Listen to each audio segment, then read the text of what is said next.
Hello and welcome, my name's Diny and I'm going to be taking you on a tour of the control group system. So I'm using a dummy account, these aren't real participants. I'm going to log in with my email address and my password and I'm going to click to accept the essential cookies. For information on what cookies we use, they're just down below here. We only use very basic cookies just to ensure that the system works properly. In my account, I've got multiple people. These are members of my family or my household members. You might just have yourself in here. This is the dashboard where you can see all the different participant cards. And what I'm going to do first of all is show you the account details. So to the top right-hand corner of the green menu bar, you've got this cog icon and this will take you to the account settings. In here, you've got your username, and you can change your password if you need to. You can also see your email address and you can change it if you need to as well. You've got your Telegram ID if you choose to put that in. And then if you're a subscribing associate, so those are the people who choose to help fund our organisation by paying a small quarterly or monthly amount, you'll see your subscription ID here. And you can also edit your billing details by clicking on a link here that will say billing, manage subscription or billing. You've got your location, which you can update, and also your email preferences. We recommend that you keep the monthly update reminder switched on so that we can send you the reminder that ensures you update your account each month. I'll come back to the account buddies later. To go back out of here to where we were, you go back to the dashboard. So I've got a number of different participants and they've all entered some data, and you can see how much data they've entered by the red bar or the red ring around their photograph and the percentage completed up here, down here. So you can see Fred example hasn't completed much at all, whereas Trevor has completed much of his. And what I'll do is I'll take you through the monthly update process in a moment. But what I'm going to do first of all is just take you through adding a new participant. So I've got a new card here to add. I click on the plus to add the participant.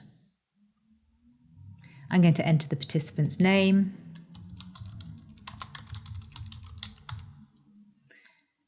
And I'm going to choose the main language for the cards on my account. This isn't the language for the account, this is the language for the cards. And you can change this at any point. In fact, I'm going to keep it on English. We ask which month and which year were you born, not the day, just the month and year, to keep it as anonymous as possible.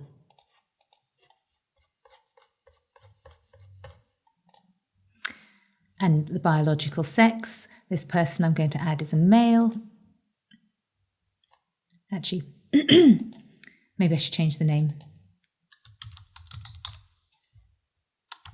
Sean Friendly. Okay, how tall are they? I'm not entirely sure. I think they're about 6 foot. I'm not sure what that is in centimetres. So I'm going to click on the height conversion chart, which just gives a rough guide. So they're 6 foot, 183 centimetres. And they weigh about 65 pounds. Again, I've got a weight conversion chart to give me a rough guide. How would you best describe the body type? I would say that they are average, and I know that they're a negative blood type. Have they taken the SARS-CoV vaccine or any vaccines, any COVID vaccines? No, they haven't. We do ask about vaccinations later on, and you can put in lots more details. But what we want to do is make sure that we capture those people who haven't had any vaccinations, because it might be that they just haven't added the vaccinations to the vaccination section yet. By asking here if they have or haven't had any at all, we know that if they haven't added any vaccines to the vaccine section, but they put that they haven't had any, it's because they haven't got any, not that they haven't added them yet. And it's the same with the nasal swab. So no, this person hasn't had a nasal swab. And we ask for your consent to use your data for an analysis. And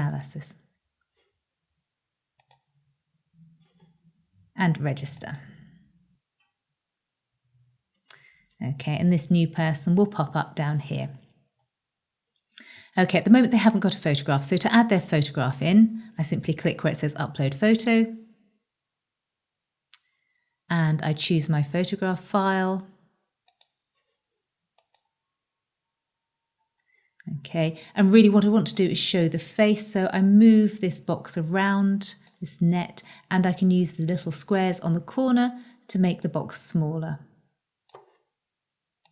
until I've got mostly just the face showing. Okay, that looks about right. I save the changes. And there you go, Sean's got his photograph.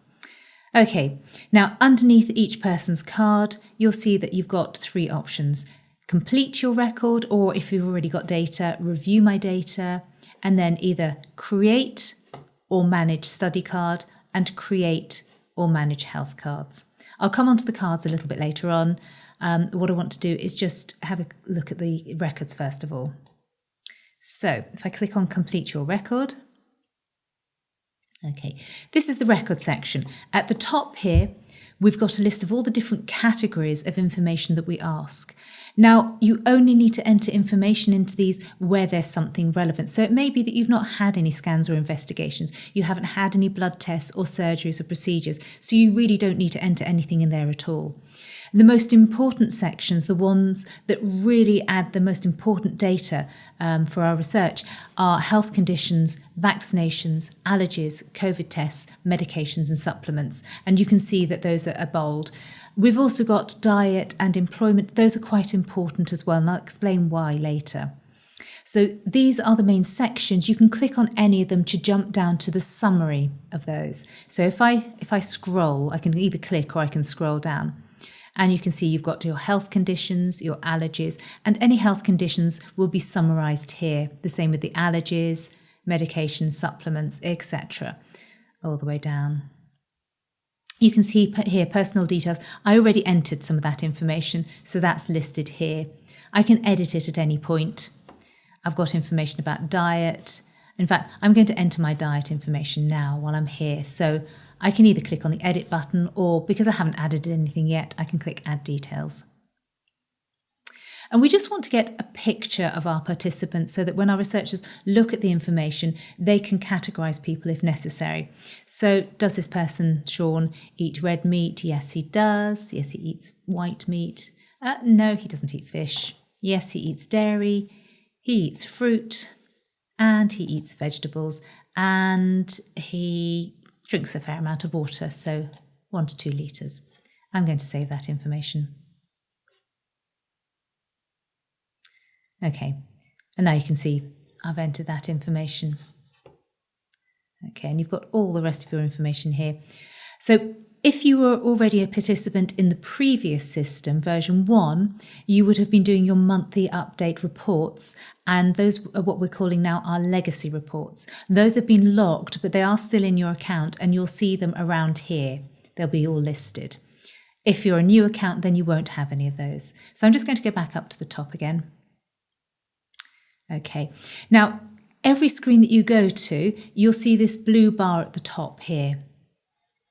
Now it says need help filling in any of these forms. If you click on the quick guide, it will give you information on how to fill in that particular screen. So if at any point you're not sure what to do, click on the help and it will take you through what you need to do on that screen. You can close the help by clicking on the X. If you've come from the previous system and your account has been updated, there may be some things that need verification. You can see down here, there's an orange flag for record needs verification. That's where we've transferred the data from one system to the other, and it might need a bit of tweaking. To explain how you need to do that, it's a simple process, and we've got some migration guides here. These are very short videos that we recommend you watch, but that's only if you've come from the previous system into the new system. If you're brand new to the version 2, then you can ignore that entirely. Okay, I'm going to come out of this account and I'm going to go, out of this participant, and I'm going to go to one of my existing participants because I've got data in there and I can use that to demonstrate the account better. So I'm going to click back on the dashboard to come out of Sean and back to all my participants.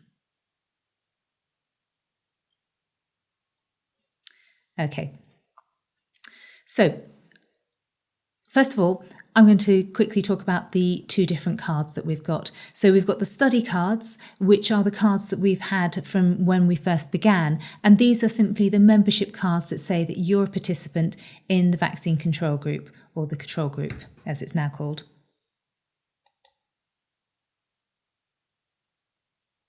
Okay, when you click on there, you come to the section where you can create and manage cards. You can see that Emily already has a card.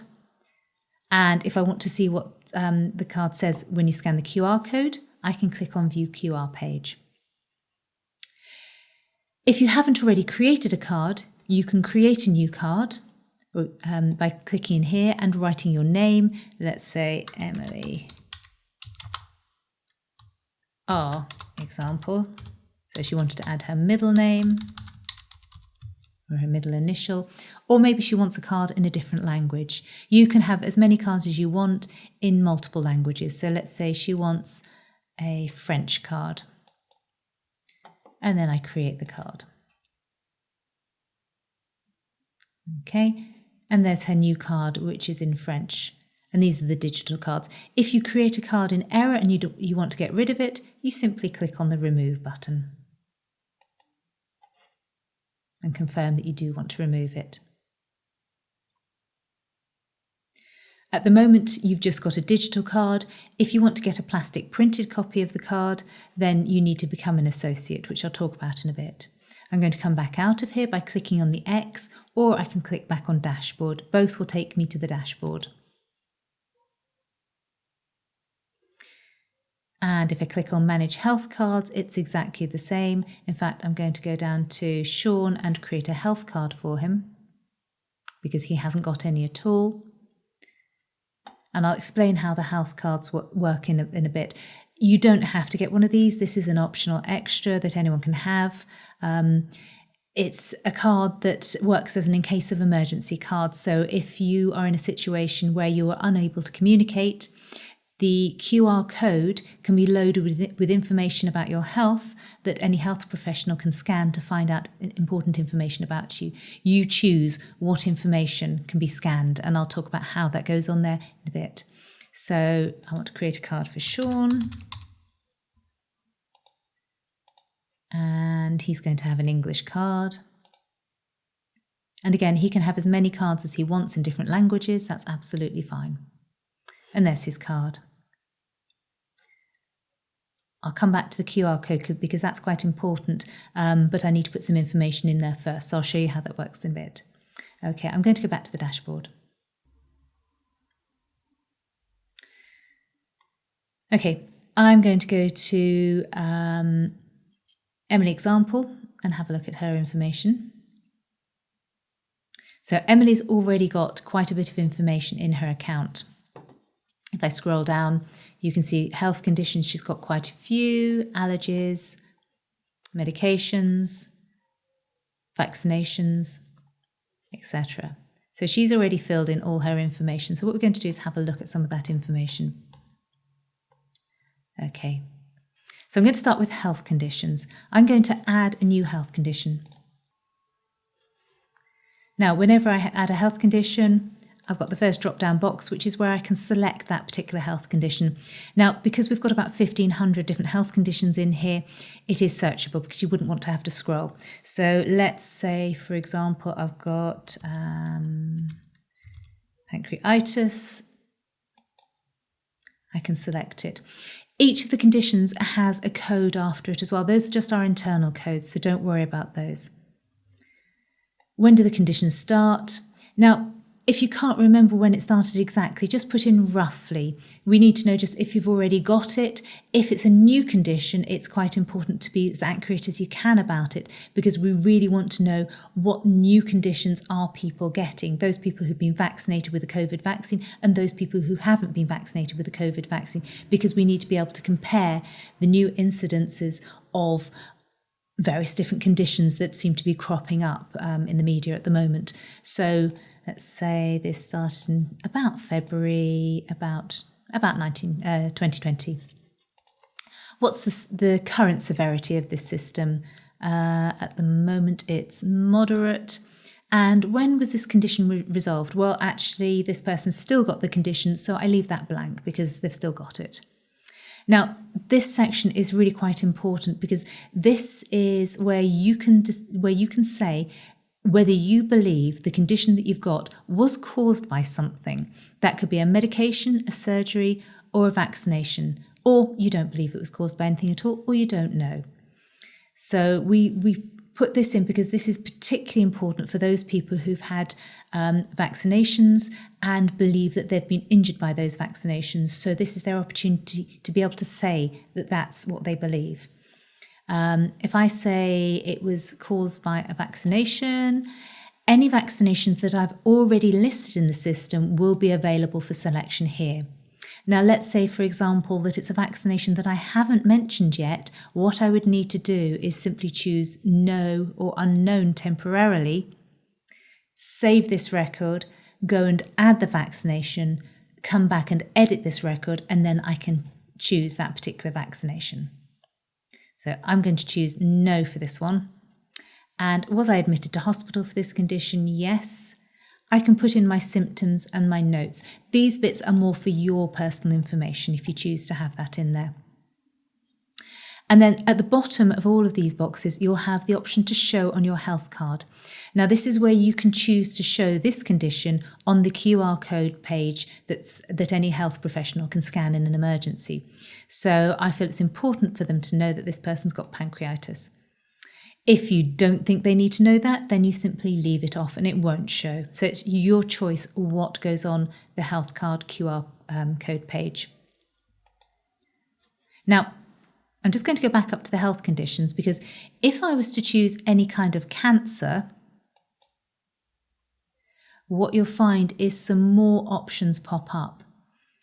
And this is where we ask about the stage and the grade. Now, depending on what country you're in, you may know the stage or the grade, or they may use both.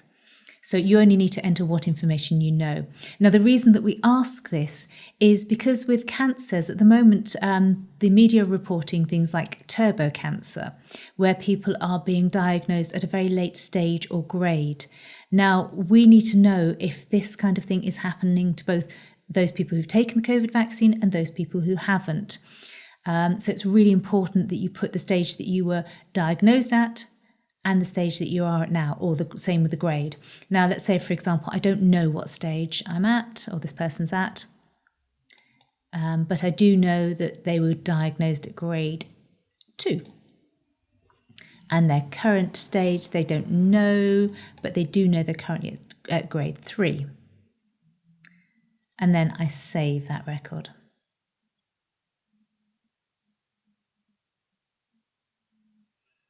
And you can see that condition is now listed here.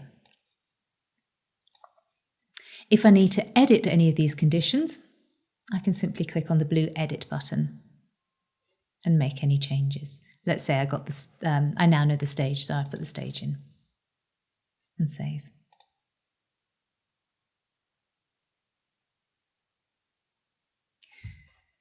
The red dustbin icon is so that you can delete the conditions, but we would ask that you please don't delete any conditions. If the condition has resolved itself, simply go in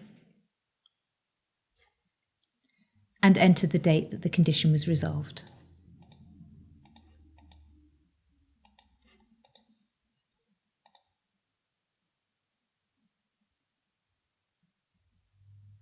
The delete button is really only if you've accidentally entered something or you've duplicated it. Okay, so moving on to allergies. So allergies is a really important one because we're seeing reports of people getting all sorts of new allergies, and we need to know if this is something that's new to everyone or new to just a particular group of people. Again, you can add from here, you can edit existing ones, you can delete if you need to, if you've made a mistake.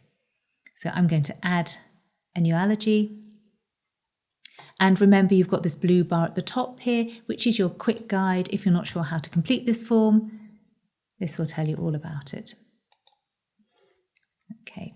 Now, let's say, for example, the allergy that I've got isn't actually listed here. We've got quite a large list of allergies, but let's say what we're allergic to.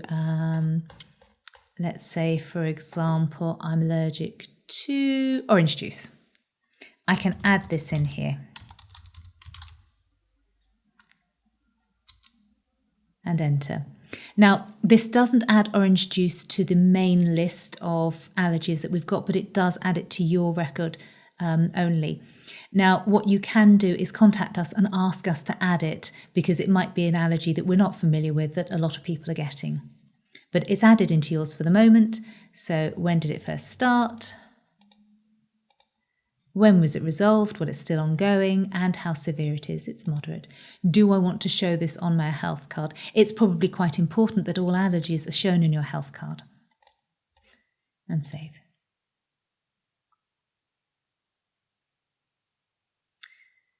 Okay. Next, on to medication and supplements. So we ask about all pharmaceuticals and other things like vitamins and alternative therapies that you might be, supplements and natural remedies that you might be taking. So again, I can add them here. And you've got your list. Now, we've got all vitamins in here. If I type in vitamin, you'll see the list of all vitamins. Now, all of these lists, like in the health conditions and in allergies as well, they're all searchable. And what we've tried to do is put in the proper name and also the common name or the acronym where necessary. So, for example, we've got riboflavin, and it's sometimes known as Jesuit's bark. So you can type in any of those things. So I could type in Jesuit's bark, and there you go, it comes up. So we've tried to make it as easy as possible for you to find information. So for example, if I wanted to enter methylene blue, there we go. I just need to type in meth and it comes up. Again, I can type in new things here if I need to. Now what will happen is you can let us know that there's an item that you need added, or what will happen every couple of months is that we will go through all the new things that have been added and collate them and enter them into the lists properly too. So nothing will get missed. It might just take a little bit longer for it to get added to the list. Okay, if you know the brand name of the item you're taking, you can put that in here. It's not essential. And in fact, if you notice the little red star, the little red asterisk here, any field that you need to enter is in red. Anything that doesn't have that is optional.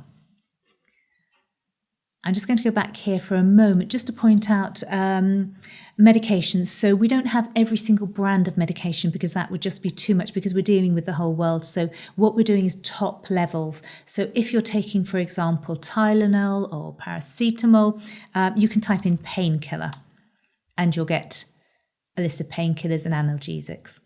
So you can choose from there. So let's say, for example, I'm taking analgesic and it's paracetamol. Oops. Which I can't spell. There we go. Okay, how often do I take it? We've put in a number of different options in there. Please just choose the one that's closest to what you take. I'm going to choose 2 times a week. So we need to know roughly how often you're taking it. What will happen is, if any supplement is or medication is of particular interest to any of our researchers, let's say, for example, that they're finding that in long COVID, methylene blue is having a good effect. And that's just an example I've made up. That's not an actual thing. And they wanted to know a bit more about it. Then what we can do is actually run some optional surveys where they can take a deeper dive and ask more specific questions. So although we ask roughly how often you take it here, if it's of specific interest to our researchers, then they can dive deeply into it, and you will get the choice of being able to opt into a much more specific survey on that particular item. Okay, why are you taking this? Now, we've got a number of different options. Are you taking it for a particular medical condition that you've got?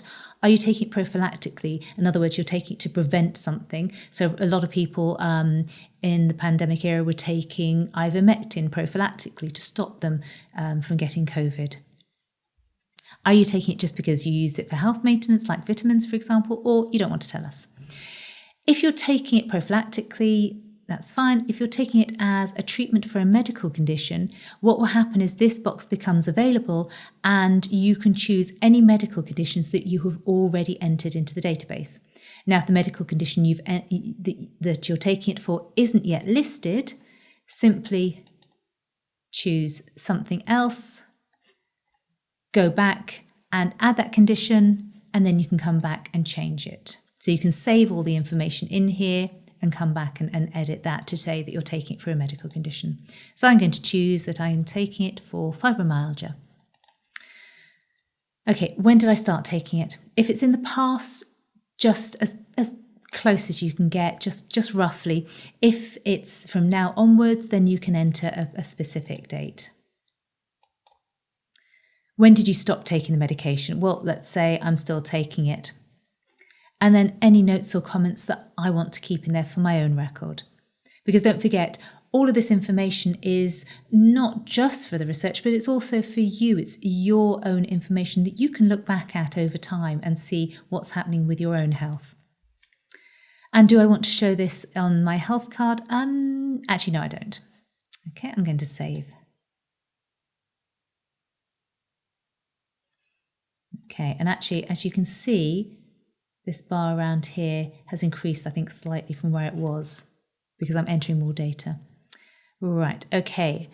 Down to, actually, just before we go down to there, if I just point out, on all these summaries here, you'll see on the left-hand side, you have this little green card icon, and this is telling me that I've chosen to show those items on my health card. That was the button I could switch on when I was in that particular, entering that particular item. I can also switch it on and off here. So if I choose not to show that on my health card, I've switched it off. If I choose I want to show it on my health card, I switch it back on again. Okay, coming back down to vaccinations. So I've got a couple of vaccinations in here, and I'm going to add a new one. Okay, now with vaccinations, we understand that vaccinations that you've had in the past, you probably can't remember when you had them and not necessarily what you had either. Now for the childhood vaccinations, it varies from over the years as to what's included in them and also from country to country. So if you don't know the exact ones, you can simply type in childhood vaccinations to say you've had vaccinations as a child. What we're really interested in is new vaccinations that you're taking from now onwards. So those are the really important ones that we need to capture. Say, for example, the COVID vaccines and any other vaccinations that are going to crop up, as well as things like the flu vaccination and anything else that's new. So those are the important ones. The previous ones, if you can enter ones that you've had in the past, that's great, but we don't expect you to know the exact details, so you can just enter them roughly. That way we've captured the fact that you've had them. What's quite interesting for this study is those people who've never had any kind of vaccination at all. They're quite an important group as a comparison group. Okay, I've got, if I take out childhood vaccinations, and you'll see from this list, I've got all the different sorts of illnesses that you can have that have vaccines for them. Now, some of them are combinations, such as the various DTPs, DT, TD, Tdap, I think it's called in some countries as well, which is further down. And they're all the different ones that children have with the multiple different options. If I scroll down through, you've got hepatitis A, B, some of them are dual. And then you've got others like Hib and meningitis together, the HPV vaccine, etc. Now, let's say I choose the HPV vaccine.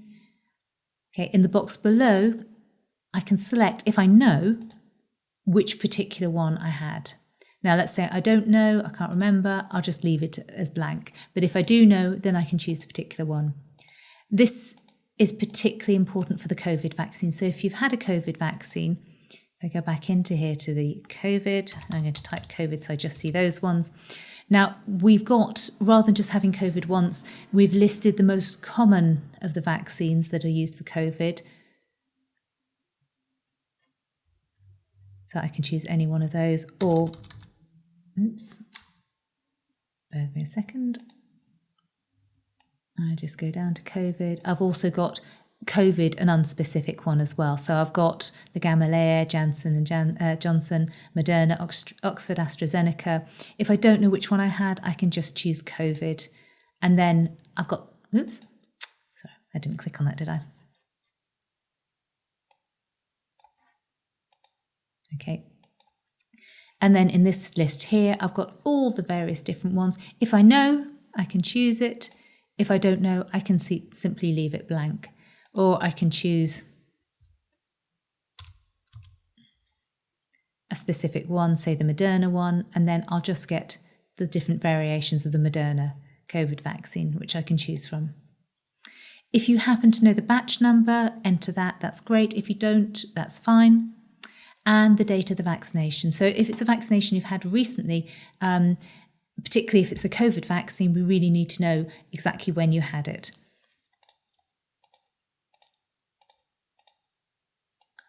Okay, and then where did you take this vaccination?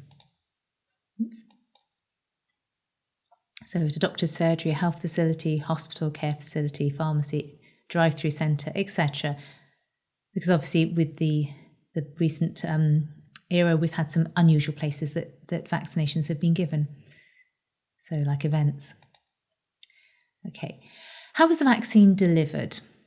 Was it injected? Was it oral, inhaled, intranasal, or some other method? So let's say it was injected. And what was your main reason for taking this vaccination? And we've got childhood vaccine again, because I know many people were given childhood vaccines. It was just something you had. Let's say I did it for job requirement. And was it mandated? Let's say no, it wasn't. Were you given a payment or reward? Now, these are really quite important for the COVID vaccines. Yes, and I was given gift vouchers. Who gave me the reward? Now, you can leave this blank if you want to, or you can enter in the organisation that gave it to you. How were the risks explained? Let's say they were verbally explained. Were you asked about previous health conditions? I can't remember. Were you asked about medications you're taking? Yes, I think so. Were you asked about any allergies? Yes, I think so. Okay. Were you asked to remain after the vaccination? Let's say yes, for less than 15 minutes. And did you suffer a serious reaction to this vaccination? No. Now, we're asking here if you suffered one within an hour, within 24 hours, between 24 and 48 hours, and more than 48 hours. And this is quite important because some reactions we know are happening quite quickly, others are happening much slower, and it's really important to capture that. If you do record that you had a reaction to a vaccination, information under here says, if you suffered any kind of injury or adverse reaction, please add this to your health conditions. So you need to go and add this to the health condition. And don't forget that in the health conditions, you can then say, I believe this particular vaccine caused that health condition, now that you've added it. And I save that information. Oops. Now it hasn't let me come out because I've missed something. So what have I forgotten to enter? Oh, here we go. Oh, okay. I've forgotten to enter who gave me the payment or reward. I forgot that was needed. Let's just put my boss because I can't remember who it was. Okay, and save. So if any information needs entering that you've forgotten, it won't let you save it and come out of it until you've entered that information. Okay, COVID tests. So any tests that you take for COVID, including the COVID antibody test, are listed here. I can edit them, I can add it to my health card, I can delete it if necessary, and I can go in and add here. Right, so COVID test. Which COVID test did you take? Here are all the different sorts, including the antibody blood test. Let's say I had a PCR. Different countries have different tests. PCR was quite common in the UK. When did I have it? Again, if you can't remember exactly, just put roughly. And what was the result? It was negative. I don't need to share that on my health card because that's ancient history. So I just choose save. And again, if you've had hundreds of COVID or PCR tests, don't feel that you need to enter all of them. We need to know that you have had some, but if you've had to do them, every single week, we don't expect that you'll remember all of that if you're new to the system. So just put some in. Then, for us, it's interesting to know those people who've never had them compared with those people who have, because of the questions around them. Okay, surgeries or procedures. Now, if I want to add one, because I've had one, Okay, again, the list is the same. You can add in things that aren't already in our list. You can let us know if you want anything added, or I can choose anything. It's a searchable list, so I can type in, say for example, amputation, limb amputation, anything else that's in here. So let's say colostomy. Is this for a particular health condition? So any health conditions that I've already added in, I can relate this to it, or it might not be for a health condition, so I can leave it blank. When did I have it? Again, if it's in the past, just roughly. Now, we don't need to know absolutely every single procedure you've had, but we need to know those that are relevant to your ongoing health. Okay, I'll show that on my health card and I'll save. Okay, scans and investigations. So again, this is the same sort of thing. Okay, and don't forget you've got your quick guide up here if you're stuck on any information. So what kind of scan or investigation did you have? All the different sorts in here. Again, any that aren't on the list, add here or ask us to add it. It's a searchable list, and don't forget you've got these codes as well. You can ignore those. The reason we've got those codes in there is that every single item in our database is coded so that at some point we can get everything translated, and those people using the translations can just enter in the codes. So that's the aim of those for the future use, and also it's for our researchers to be able to search on them too. So there's multiple uses for those codes. So endoscopy, again, if it's for a health condition I've already got, I can put that. And when did I have it? And what was the result? Now, because they're all different sorts of tests with different sorts of results, I can simply say that there were significant findings or no significant findings. And if I want to, I can enter in the information in here. I'm not going to save this one. I'm going to come out of it. Okay, and then I've got blood tests as well.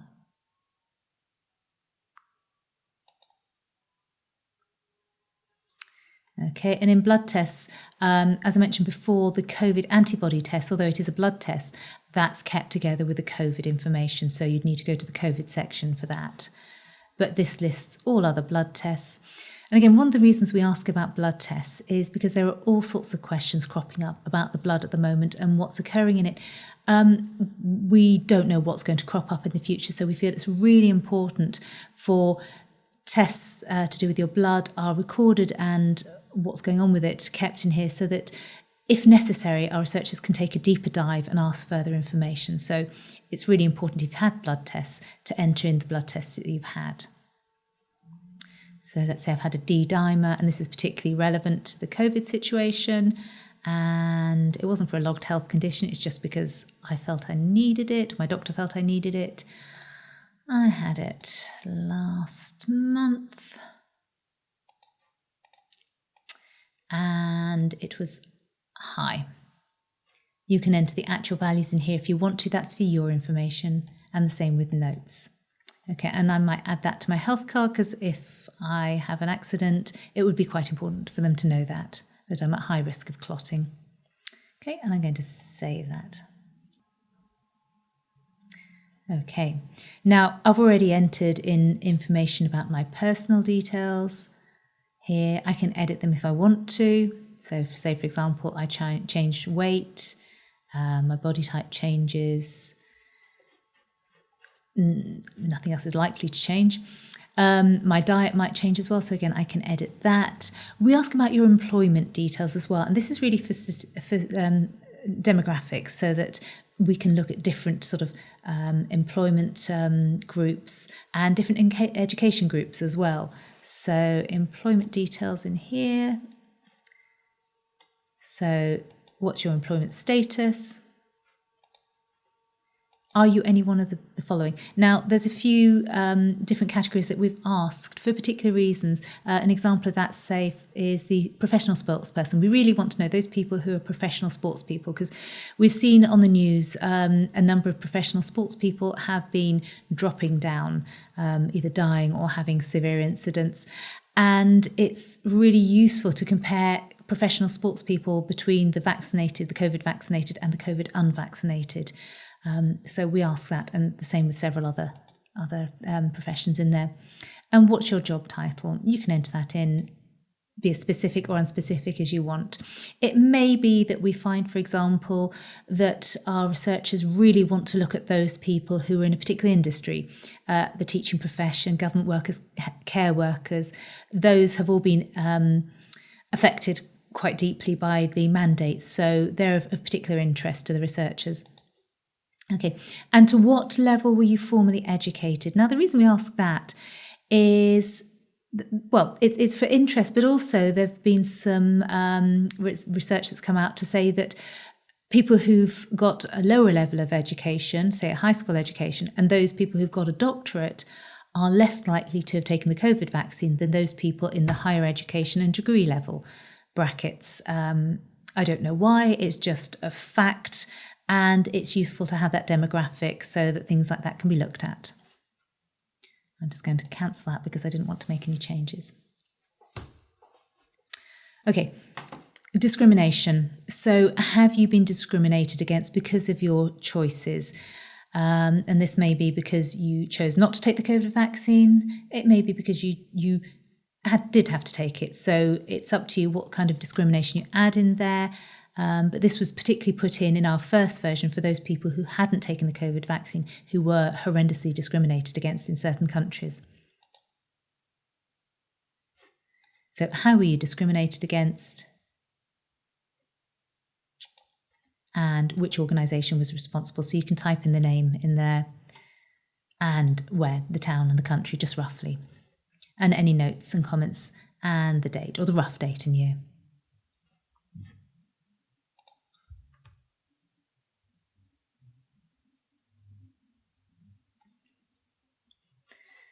Okay, emergency contacts. Now, this is for your health card. So if you choose to have a health card, you can put an emergency contact, someone that can be contacted should you not be able to communicate.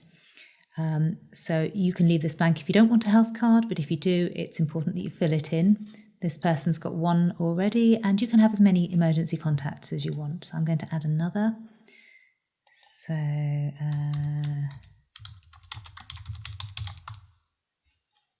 you can add in their telephone number.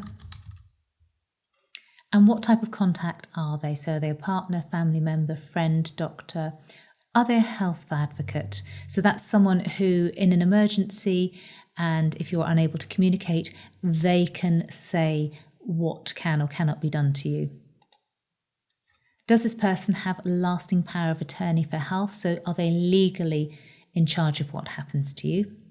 And that varies in different countries. It may have a slightly different title. And is this a pre-arranged private blood donor who has a compatible blood type? Now, we ask this question, but in reality, at present, there are very few places where you can actually choose your own donor, but in the future, that might be allowed, so we ask it. Say, no, they're not. Okay. And the show on health card is switched on by default because this information is only really relevant to your health card. Okay, your emergency information. So this is the information for your health card. Again, if you don't want a health card, you don't need to enter this information.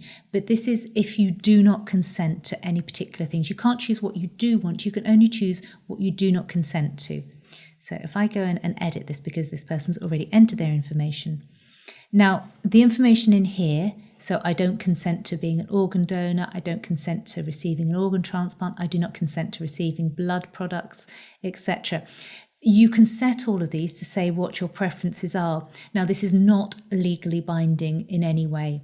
However, it is our understanding that health professionals will take notice of it or may take notice of it, so it's worth putting this information here.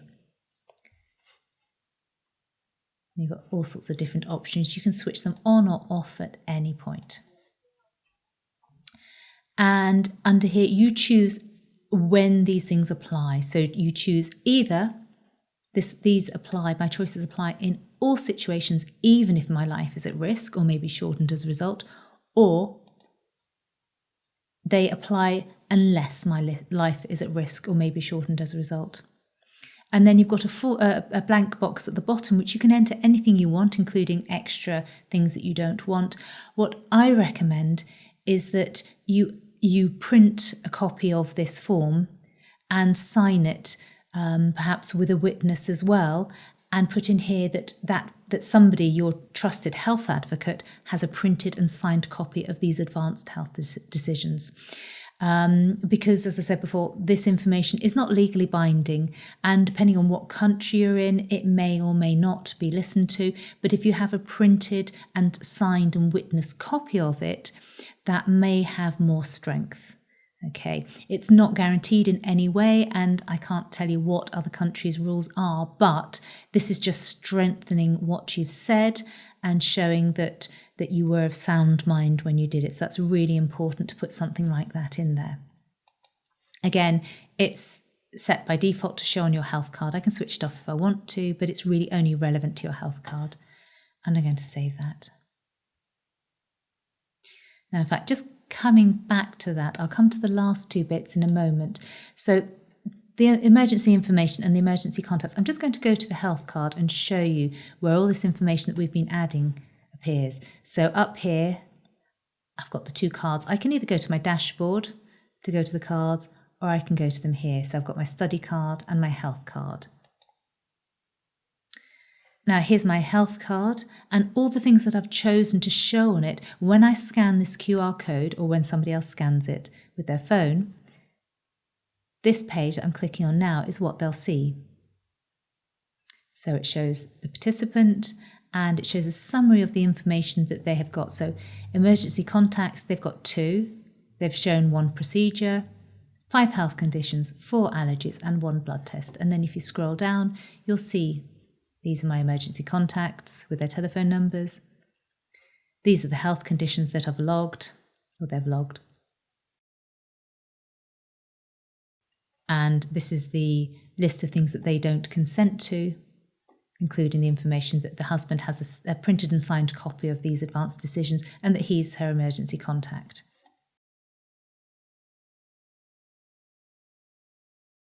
Okay, if I just go back to the dashboard. Now, the information on there will change automatically when you go into the account.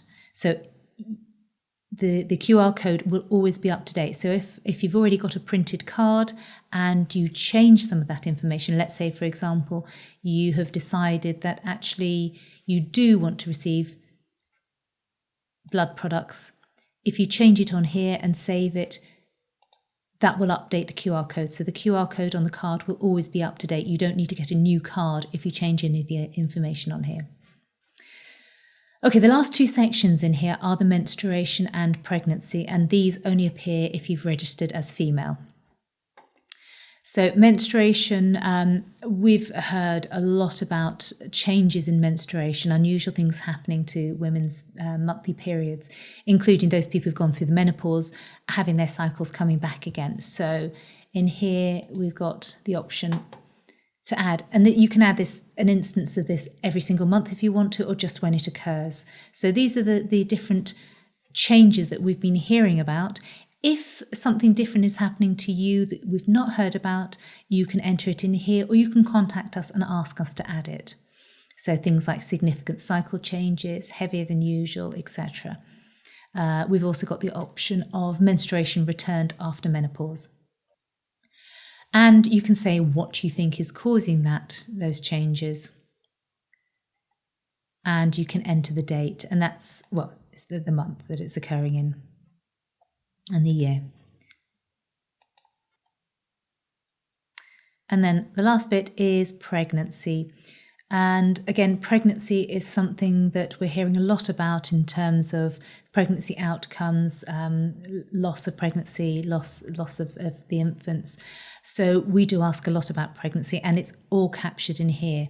So in fact, what I'm going to do is go into an existing entry so I can show you some information. So we ask, was the biological father COVID vaccinated prior to conception? Did he have any other mRNA vaccinations? Now, I'm not sure that any others are mRNA yet, but obviously that's coming. So approximate date of conception, and then we ask the pregnancy outcome. So was it a live birth? Was it a non-viable pregnancy? Was it terminated? Or was it some kind of loss before 20 weeks, after 20 weeks? Was it a stillbirth? And we also ask if it was a live birth and then the baby died after the birth, so very shortly after. I know it's an awful thing to ask, but we've heard of instances of this occurring. It seems to be increasing, so we felt it was important to include that in there. So this one was a live vaginal birth, the outcome date, and then if you record a live birth, you get these questions. If you record a pregnancy that doesn't go ahead, that isn't viable or is terminated, you don't get those questions. So if I go back to live birth, we ask the gestation. So this is to know, is there a difference in the length of gestation between those people who've had the vaccine and those people who haven't? Perhaps babies are coming earlier or later. We don't know what's going on. So that's why we're asking these questions. Are you breastfeeding the baby, and for how many weeks approximately? So obviously you can put that you're breastfeeding and then come back later when you finish to say, I breastfed for X amount of weeks. These things can be edited afterwards.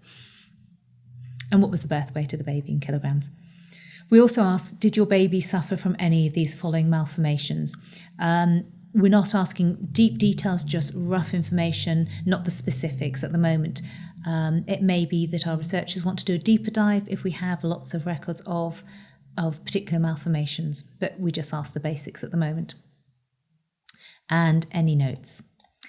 And if you have any conditions in your pregnancy, any health conditions, those aren't included in the regular health conditions. Those are just included as pregnancy health conditions. So there are certain conditions that are only relevant to a pregnancy, like gestational diabetes. So you can add them in here.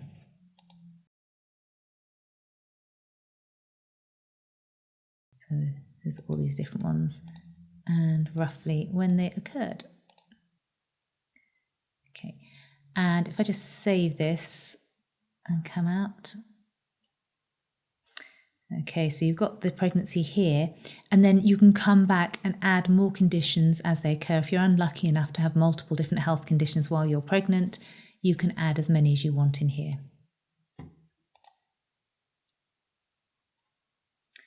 Okay. And just another note about pregnancy. So we're really interested in pregnancies going forward, but it's quite useful as well for us if you add in previous pregnancy outcomes, because it might be that you've got a history of loss before 20 weeks or a history of loss after 20 weeks. And it's useful for us to know if that's something that's happened for you before.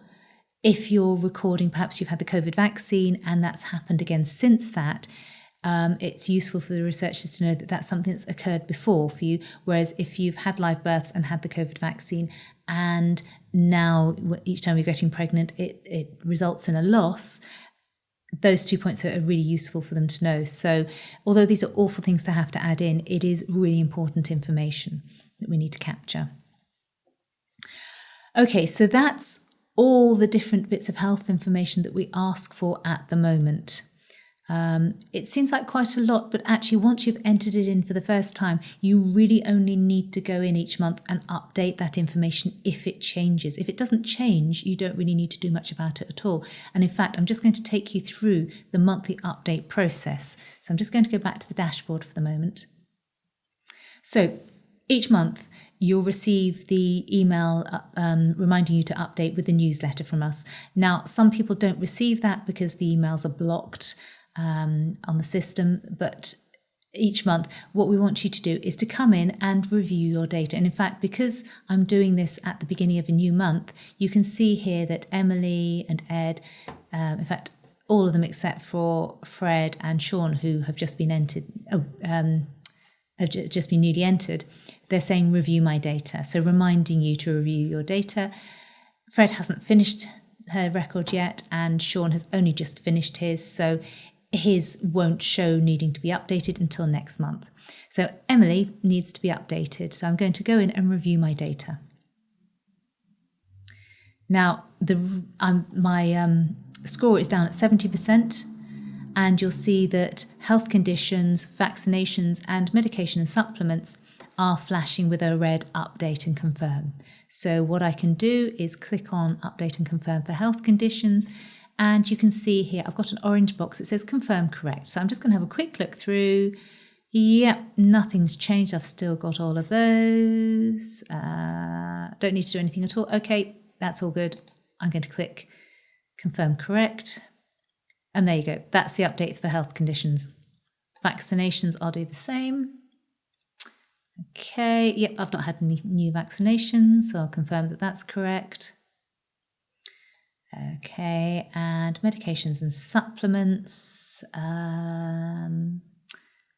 Let's say insulin. I've stopped taking insulin. So I'm just going to update that with an end date.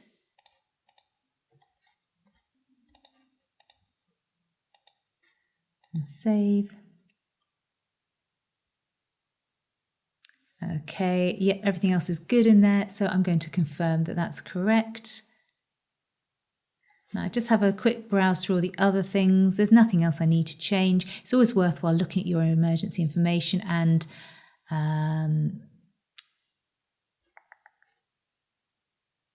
the emergency information, making sure I'm still happy with that, and also the emergency contacts and checking that those telephone numbers are up to date as well.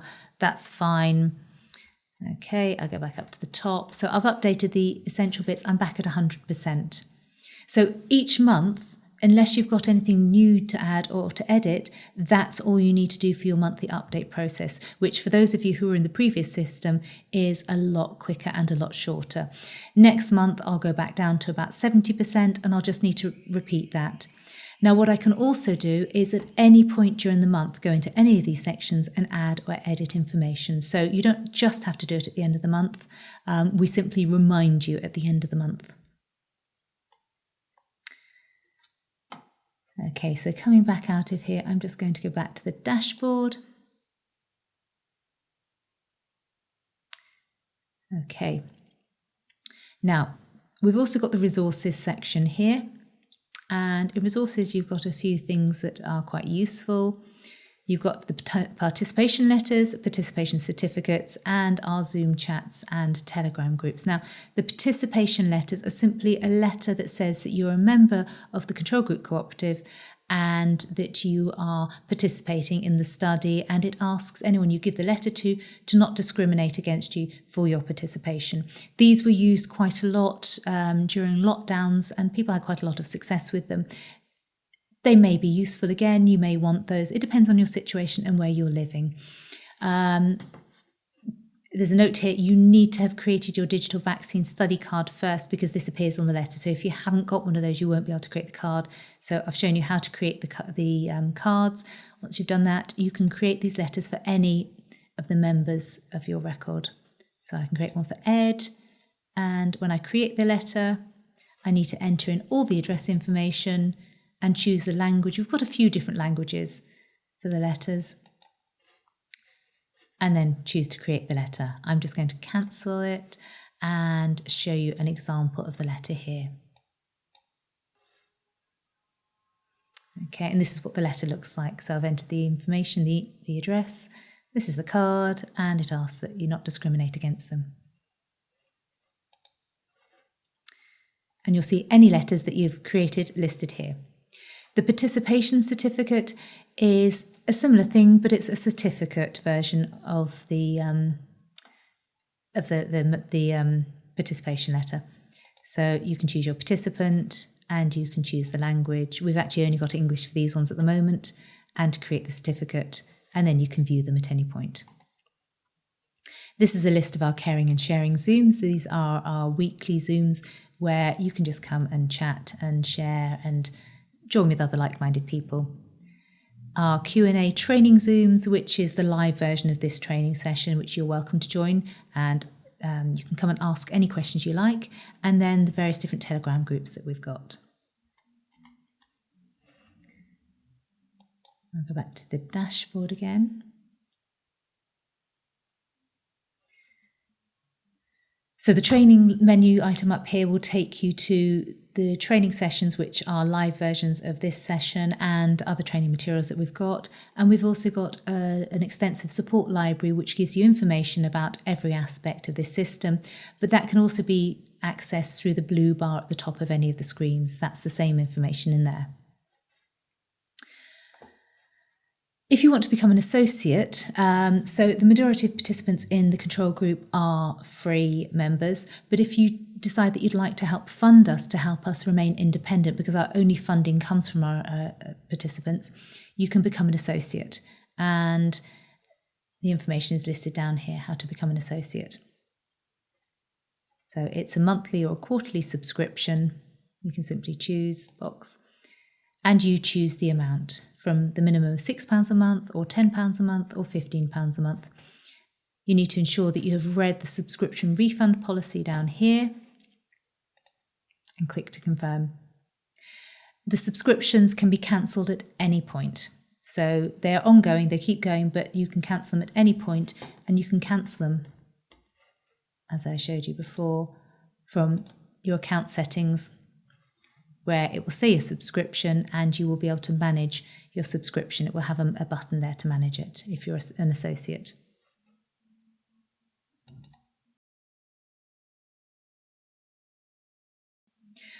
Once you've become an associate, you can then order printed plastic versions of the control group cards, which I'll be talking about in another video. But if you want to find out information about how to do that, if you go to support,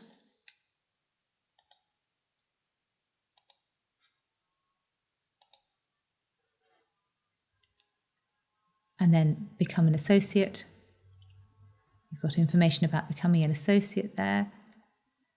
And in fact, there's your subscription information. And I just come back to get cards. You can find out how to get the cards and how to order your cards with a useful video.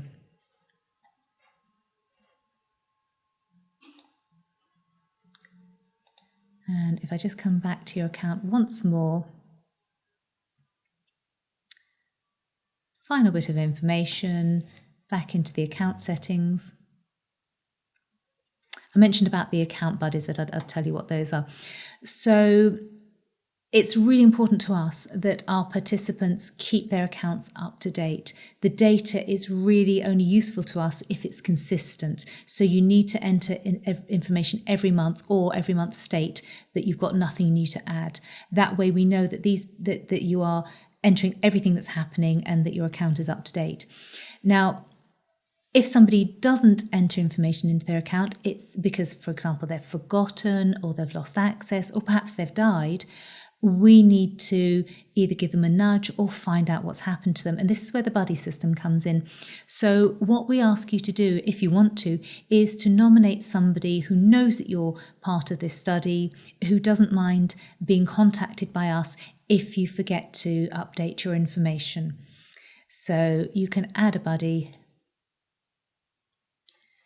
and you simply copy this link and send them an email address explaining what's happening and that you'd like them to be your buddy. They can then click on the link to confirm to us that they're happy to be your buddy. If you don't update your details within 3 months, what we'll do is we'll email you and say, are you okay? Don't forget to update your details.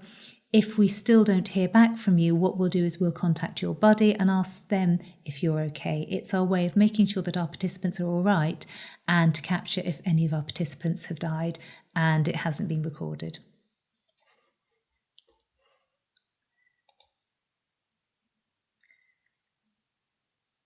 Okay, coming back to the dashboard again, I think that's everything that you need to know.